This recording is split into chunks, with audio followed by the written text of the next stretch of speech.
Donc je m'appelle Lola, j'ai 24 ans, je viens de la Loire. Dans la vie, je suis travailleuse sociale en milieu hospitalier depuis 2 ans maintenant. Dans le monde professionnel, je suis plutôt sérieuse, rigoureuse. Après, dans l'univers un peu plus personnel, j'essaie d'être un peu plus extravagante, passer du temps avec mes amis, être toujours de bonne humeur, un peu la positive attitude. Alors quand j'ai été élue Miss Curvy Rhône-Alpes 2025 le 8 novembre, ça a été un petit peu compliqué pour moi au début de me sentir légitime et d'y croire parce que j'étais pas venue pour la couronne. Donc c'est vrai que ça m'a fait un petit peu bizarre, je m'attendais pas à être élue. Donc il a fallu du temps, quelques semaines après l'élection, pour vraiment me dire ok, c'est moi qui ai été élue et c'est que je le méritais. Ce qui m'a donné envie de participer au concours Miss Curvy Rhône-Alpes, c'est le fait d'avoir pris quelques mois avant l'inscription pour découvrir un petit peu le concours à travers les réseaux sociaux en suivant les candidates de l'année 2024. Et puis du coup c'était aussi dans une période de ma vie où j'étais peut-être un petit peu perdue, besoin de changement, besoin de sortir de ma zone de confort. Et je me suis dit que ce serait une expérience rien que pour moi. Et du coup, je me suis lancée. Alors, ça demande de la préparation psychologique déjà parce qu'il faut se mettre en tête qu'on va monter devant un public de 300 à 400 personnes. Donc, c'est pas évident de s'en rendre compte. Après, il y a beaucoup de préparation. Moi, j'ai eu la chance donc d'avoir un comité qui nous a permis d'avoir des événements sur les 9 mois d'aventure où on a fait des shootings pour apprendre à poser, apprendre à être à l'aise devant l'objectif, apprendre à s'aimer aussi. On a eu des ateliers de confiance en soi qui nous ont un petit peu aidé à sortir de notre zone de confort et à nous sentir bien et le plus à l'aise possible sur scène. Donc oui, il y a quand même pas mal de préparation, mais ça se fait. Et même si au début on se dit oulala comment je vais faire, en fait ça se fait et on y arrive. Alors je trouve que c'est pas facile pour beaucoup de personnes, que ce soit des hommes, des femmes, des personnes rondes, des personnes plus minces, d'avoir confiance en soi, de se sentir bien avec soi-même. C'est vraiment quelque chose qui est pas évident. Ça peut être dû à plein de choses différentes, à son vécu, le regard des autres qui est pas tout le temps évident non plus. Moi je sais que du coup au long de ma vie j'ai été confrontée à des personnes pas très gentilles, parfois de mon cercle proche.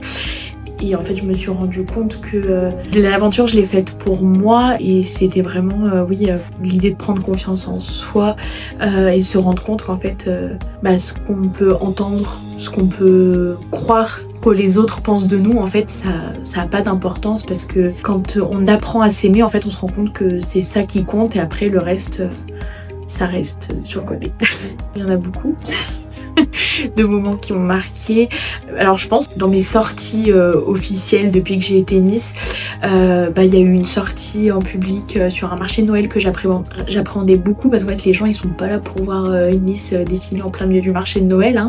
Donc ça j'appréhendais, mais j'ai été agréablement surprise parce qu'en fait il y a des regards, mais on sent que c'est pas forcément des regards méchants, plutôt du questionnement parce que Miss Curvy c'est pas forcément connu. Et du coup j'ai été agréablement surprise et vu que c'était mon premier événement officiel en tant que Miss, c'est celui que j'appréhendais le plus et au final où j'ai été surprise dans le bon sens. Alors on essaie d'être soudés le plus possible. Du coup c'est vrai que avec mes dauphines on a vécu notre aventure ensemble, donc ça fait 1 an qu'on se connaît. On a appris à découvrir chez chacune pourquoi on a fait cette aventure, parce que même si on est toutes là dans un but commun, on va dire, on a quand même chacune au niveau personnel un besoin et une raison d'être là. Et donc en fait on se sert aussi de ça, de nos personnalités qui sont différentes pour se soutenir et aller chacune le plus loin possible. Donc on a la chance du coup d'avoir un comité qui nous écoute quand il y a quelque chose et qui essaie de faire le maximum pour que notre aventure se passe le mieux. Le message que je ferais passer aux jeunes filles, aux jeunes garçons qui ont du mal à accepter leur corps, c'est que on passera sûrement toutes et tous plus ou moins par une période compliquée. Il faut vraiment se focaliser sur soi, sur ce qui nous rend bien, ce qui nous rend heureux. Essayer, même si c'est compliqué, de faire abstraction de ce que les autres peuvent dire ou peuvent penser. Parce qu'encore une fois, il n'y a que l'amour de soi qui compte. Et je leur souhaite à ces jeunes filles et ces jeunes garçons qui peuvent avoir du mal avec leur physique, vraiment d'apprendre à s'aimer et ils verront qu'ils vont rayonner après.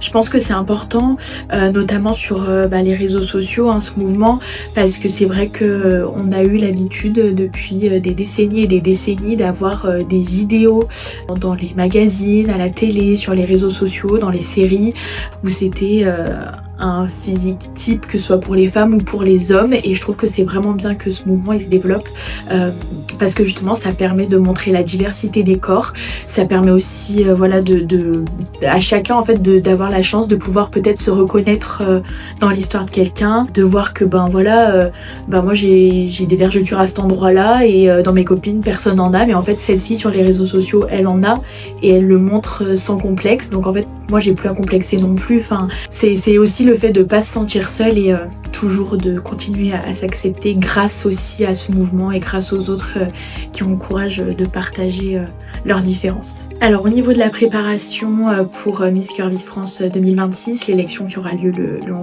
11 avril à Mimizan.